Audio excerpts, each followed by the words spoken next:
Firman Tuhan hari ke-144 2024 diambil dari kitab Yakobus pasal 5 ayat 13. Perikopnya adalah kesabaran dan doa. Orang sabar harus seperti petani sabar menunggu hasilnya. Tuhan memberkati kita. Firman Tuhan pada hari ini, hari yang ke-144 tahun 2024, tanggal 23 Mei 2024, diambil dari kitab Yakobus pasal 5 ayat 13 dengan perikop kesabaran dan doa.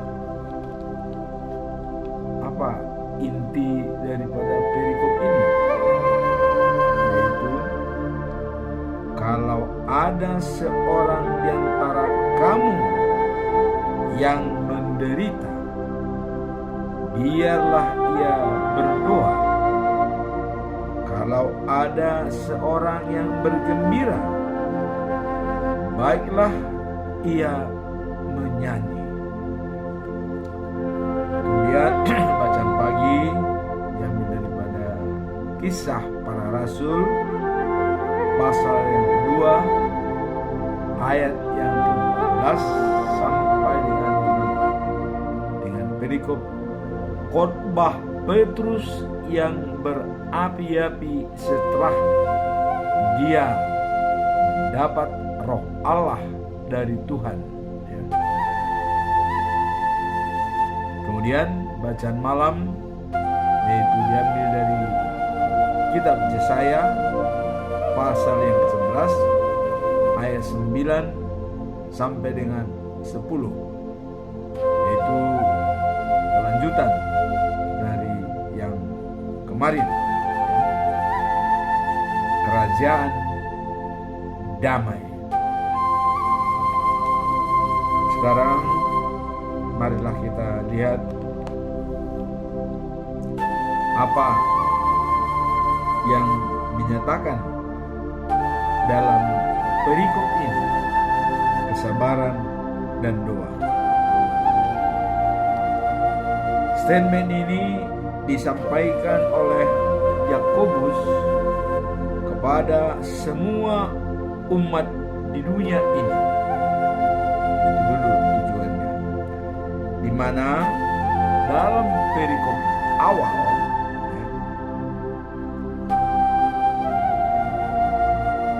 sebelumnya Yakobus menasehati orang-orang kaya, mengatakan sebagai berikut: hendaklah kalian menangis dan meratap, karena kalian akan menderita dan sengsara. Ini nasihatnya kepada orang. Mengapa Yakobus memberikan nasihat seperti itu? Dia mengatakan bahwa kekayaanmu sudah busuk, pakaianmu sudah dimakan rayap, emas dan perakmu sudah ditutupi karat. Karatnya akan menjadi saksi melawan kalian dan akan memakan habis tubuhmu seperti api. Kencang sekali ya. Nah, kemudian dikatakan, kalau kalian tidak membayar upah yang seharusnya kepada orang-orang yang bekerja di ladang. Jadi ini ada semacam pesan ya, orang yang tidak membayar upah seharusnya yang bekerja di ladangnya ya. Ingat, diingatkan nih. Jadi ini pesan kepada orang kaya nih ya. Mereka akan berteriak ya, minta tolong. Kemudian teriakan mereka itu sampai ke telinga Tuhan. Ya. Nah, kalian menghukum dan membunuh orang-orang yang tidak bersalah, dan mereka tidak melawan kalian. Nah, kemudian kita masih dalam perikop kesabaran dan doa. Ya. Nah, pesan ini disampaikan oleh Yakobus kepada orang-orang menderita. Ya. Dan apa pesannya? Mari kita lihat. Ya. Sebab itu, saudara-saudaraku, sabarlah sampai Tuhan datang. Jadi kepada orang-orang yang tertindas tadi, ya, akibat perlakuan oleh orang kaya, dia menyampaikan pesan ini kepada mereka semua yang tertindas khususnya, ya. Nah, kemudian diberikan contoh. Lihatlah seperti seorang petani. Kenapa dikatakan seorang petani? Karena petani tersebut menunggu sampai tanahnya memberikan hasil yang berharga kepadanya. Dia menunggu dari sejak menanam, ya, dan dengan sabar ia menunggu hujan di musim gugur, ya, dan hujan musim bunga, ya. Dia tetap menunggu dan menunggu. Nah, kemudian dikatakan oleh Yakobus, hendaklah kalian juga bersabar dan berbesar hati, sebab hari kedatangan Tuhan sudah dekat. Nah, kemudian dalam kesabaran tersebut Yakobus mengingatkan, ya, kalau kita sudah sabar, diingatkan oleh beliau, ya, jangan menggerutu, jangan saling menyalahkan, ya. Kemudian ingat, ya, kalau tidak saling menyalahkan dan tidak menggerutu, maka Allah tidak akan menghukum. Tapi kalau kita menggerutu dan saling menyalahkan, ya, nah itu Tuhan akan memberi hukuman.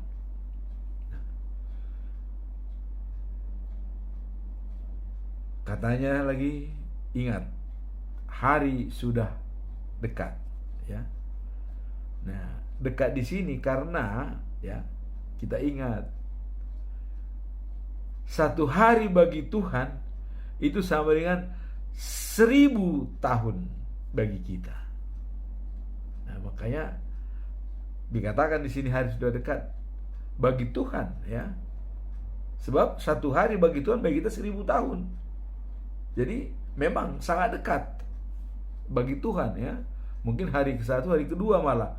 Tahun. Jadi 1000 tahun, 2000 tahun, coba. Ya. Nah, kemudian ingat, hari sudah dekat. Ya.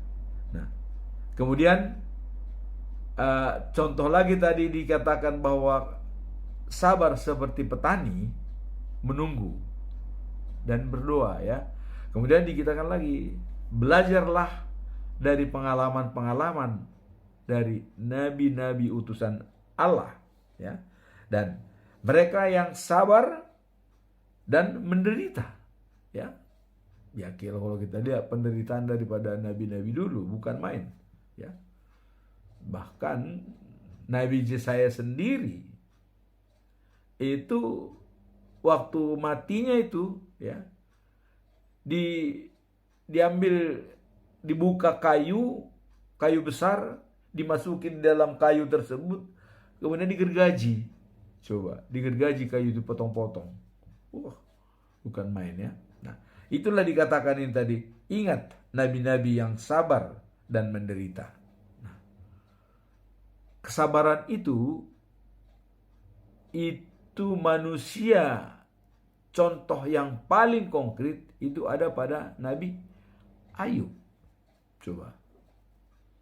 Begitu sabarnya Nabi Ayub. Padahal kejadian pada Nabi Ayub, Allah bangga kepada Nabi Ayub. Sehingga Allah berbicara dengan iblis di surga. Ya.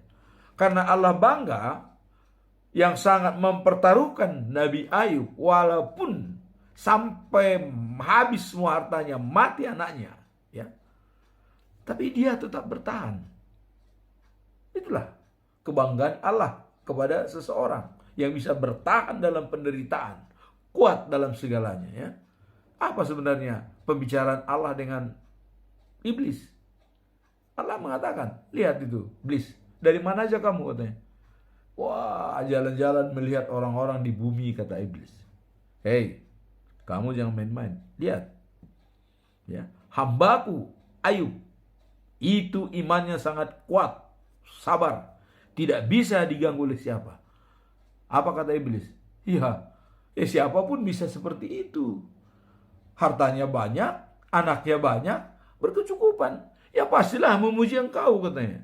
Coba kalau dia tidak punya harta, kau pasti dikucilkan, katanya. Nggak mungkin dipuji, kata iblis pada Allah.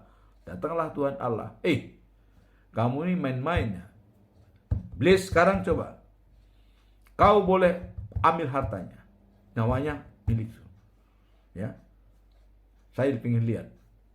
Ditantang oleh Allah. Ya. Datang si iblis, turunlah dia. Habis lembunya, habis binatang peliharaannya, anaknya pun semua mati. Tuh. Tapi apa yang dibilang Ayub? Saya lahir tidak bawa apa-apa. Kalaupun saya mati dengan keadaan seperti ini, ya udah. Tuhan yang mengambil, Tuhan yang memberi, Tuhan yang silakan. Saya tetap yakin Tuhan. Kemudian apa kata orang? Ya, apa kata manusia? Kita lihat. Ada temannya, Sopar, Bildad, Elihu, ya. Apa kata mereka? Kau pasti sudah dibenci oleh Allah. Buktinya hartamu habis. Udahlah. Wah, kamu anak kecil kemarin mau menasihati saya. Jangan macam-macam. Saya siap. Berperkara pun saya siap. Saya benar. Gak ada kesalahan saya, katanya. Nah, ini di samping di dunia manusia saling menyalahkan, ya. Jadi itu tadi saling menyalahkan. Mereka menyalahkan. Padahal bukan salahnya Ayub. Karena Allah bangga di surga. Tapi mereka menyalahkan Ayub, ya. Wah, udah kata. Itulah mana. Itulah tadi katakan tuh. Jangan menggerutu dan jangan saling menyalahkan, kata Yakobus, ya. Nah, kemudian si iblis bagaimana? Ya. Ditantang lagi oleh Tuhan. Tuh, iblis, apa katanya? Apa usaha kamu? Gagal kan? Ayub tetap percaya kepada saya. Jadi kamu jangan main-main, iblis, katanya. Ya memang, ya siapapun bisa lah, kata iblis. Ya percaya dong. Kenapa? Ya orang dia masih sehat kok, segar bugar. Siapapun pasti memuji engkau. Coba kalau dia sakit, udahlah, kamu pasti akan dicemooh sama dia, katanya. Wah, ini kurang ajar nih si iblis nih, kira-kira begitu pikiran Tuhan. Ya udah, sekarang iblis, kau berangkat, silakan. Tapi ingat, jiwanya milik saya. Nah, jadi Tuhan, ya karena napas kita kan dari Tuhan. Jadi apapun penderitaan kita, kalau Tuhan tidak menghendaki kita mati, tidak mati. Mau sakit apapun, sakit gula, stroke, darah tinggi, segala macam. Kalau Tuhan tidak menghendaki mati, tidak akan mati. Ingat. Ayub. Ya. Kita lihat Ayub. Datang si iblis, dibikin dia penyakit bisul, ya, borok semua badannya. Sampai dia tidur di atas daun, coba. Apa kata teman-temannya? Udahlah. Kamu bertobatlah, Ayub, bertobat. Tidak mungkin Allah menghukum seperti ini. Tidak mungkin. Nah, itu bagi manusia tidak mungkin. Tapi bagi Tuhan, segalanya pasti bisa. Seperti kemarin, ya. Lebih gampang anak domba, ya, unta masuk ke dalam lubang jarum daripada orang kaya masuk surga. Tuh, itu perumpamaan Yesus. Petrus jawab, bagaimana caranya aku bisa masuk ke lubang jarum? Gak mungkin. Yesus mengatakan, bagi manusia tidak mungkin, tapi bagi Allah pasti. Nah, itulah contoh-contoh. Nah, kemudian kembali Ayub, ya, bertahan sampai istrinya mengatakan, sudahlah, tinggalkan itu Allahmu, sudah kita menderita seperti ini. Apa kata Ayub? Hei, kamu kalau diberikan baik, diterima dengan baik. Kalau datang penderitaan begini, kamu tidak sabar, katanya. Saya, apapun terjadi, saya tetap memuji Tuhan, katanya. Nah, kemudian ditantang oleh teman-temannya, bagaimana nih yuk kamu nih? Udahlah, bertobatlah segala macam. Apa kata Ayub? Saya siap berperkara dengan Allah, katanya. Siap. Kalau gara-gara ini, kalau ini salah saya, coba. Itu kehebatan daripada seorang manusia. Siap berperkara, katanya, coba. Bagaimana kuatnya dia?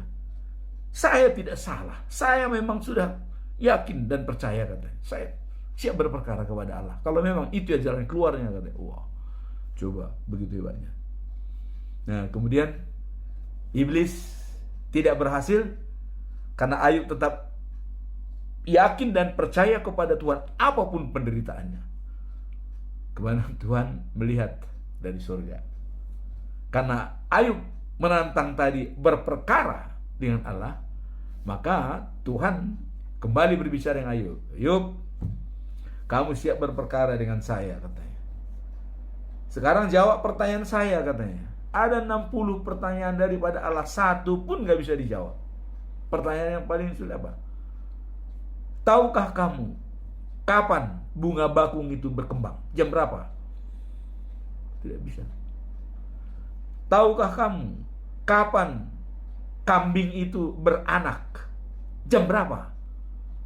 Wah, kalau kita lihat pertanyaan sampai 60 pertanyaan daripada Allah kepada satu pun tidak bisa dijawab. Maka akhirnya Ayub, saya siap apapun yang akan Bapak berikan kepada saya. Karena dia tidak bisa menjawab pertanyaan, maka akhirnya Allah mengatakan, panggil itu kawan-kawanmu, Elihu, Bildad, Sofar itu, katanya. Saya benci sama mereka karena mereka menjatuhkan hukuman yang tidak benar. Itu tadi, menghakimi, ya. Padahal bukan kesalahan Ayub, ya. Allah bangga kepada Ayub, maka Allah menantang iblis. Jadi kadang-kadang kita juga, kalau iman kita kuat, kita bisa dipertaruhkan oleh Allah. Bisa. Penderitaan yang kita alami, ya, itu bisa menjadi ujian bagi kita.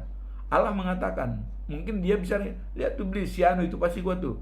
Kita digoda, coba begini, kita jalankan. Tapi kita kuat dalam penderitaan, itulah kemenangan kita. Ya.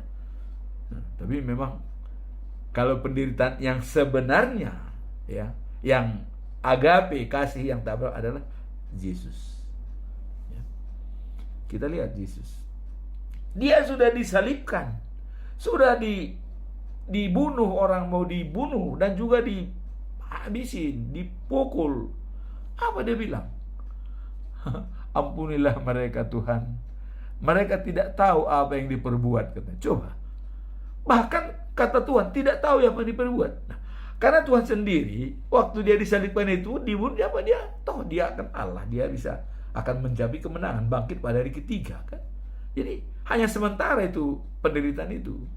Nah, sekarang kembali kepada Ayub tadi. Dengan kuatnya dia menahan penderitaan dan sabar, ya. Ingat. Amsal 16 ayat 32. Orang sabar melebihi seorang pahlawan. Orang yang menguasai dirinya melebihi menaklukkan sebuah kota. Coba. Jadi orang sabar saja sudah pahlawan. Nah, menguasai diri melebihi menaklukkan sebuah kota, melebihi panglima. Nah, jadi tadi Ayub sabar. Dia melebihi semua pahlawan. akhirnya apa? Dengan kesabaran dia, Tuhan memberikan 2 kali lipat, baik binatang peliharanya juga anak-anaknya kembali kepada dia. Wow, bukan mainnya. Nah, kemudian Yesus dengan sabar dia mendoakan orang-orang yang mencaci dia, yang membunuh dia, ya. Dia yang minta ampun kepada Allah. Mereka tidak tahu apa yang diperbuat. Dia mengalahkan kematian, bangkit pada hari ketiga, ya, bangkit. Walaupun ya pada orang sebagian orang Yahudi, ya, maka nanti kita lihat nih apa khotbahnya Petrus kepada orang Yahudi, ya, nanti kita lihat bacaan pagi itu, ya. Nah, jadi dia mengalahkan kematian, bangkit kembali di hari ketiga, sampai duduk di sebelah kanan Allah Bapa. 40 hari dia memberikan pendalaman kepada murid-muridnya untuk kokoh dan kuat. Kemudian hari ke-10 Roh Kudus, Roh Allah turun di Yerusalem kepada mereka semua murid-murid Tuhan Yesus. Berkumpul 120 orang, termasuk Ibu Maria, Tuhan Yesus, ya, ibunya Tuhan Yesus, Maria dan saudara-saudaranya, dan juga 2 calon rasul yaitu Yusuf dan Matias, ya. Dan mereka menggenapi diundi, hanya Matias menjadi rasul ke-12. Jadi 12 rasulnya kembali untuk menerima Roh Kudus atau Roh Allah. Itulah, ya, kita lihat dengan kesabaran tersebut. Nah, sehingga di sini Yakobus berpesan kepada orang-orang jangan menggerutu dan saling menyalahkan. Kemudian tetap sabar. Nah, maka dan ayat yang diberikan perikop pada hari ini, ya, maka pesan khusus dari Yakobus, ya, sebelum kita masuk dalam perikop intinya, apa dikatakan? Janganlah bersumpah baik demi langit maupun demi bumi atau demi apa saja. Nah, kemudian kesimpulan dari dia bahwa katakan iya kalau memang kita mengatakan iya. Nah, katakan tidak kalau memang kita mau mengatakan tidak. Jangan abu-abu. Selebihnya itu dosa, ya. Jadi di sini tegas. Kita pengikut Tuhan, yes. Jalan, jangan abu-abu, jangan separuh-separuh. Udah, ya, tetapkan hati dan pikiran. Kira-kira begitu. Kasihanilah Tuhan Allahmu dari segenap hatimu, dari segenap kekuatanmu, dari segenap jiwamu, dan dari segenap apa yang ada pada kita. Itu lengkap, ya. Nah,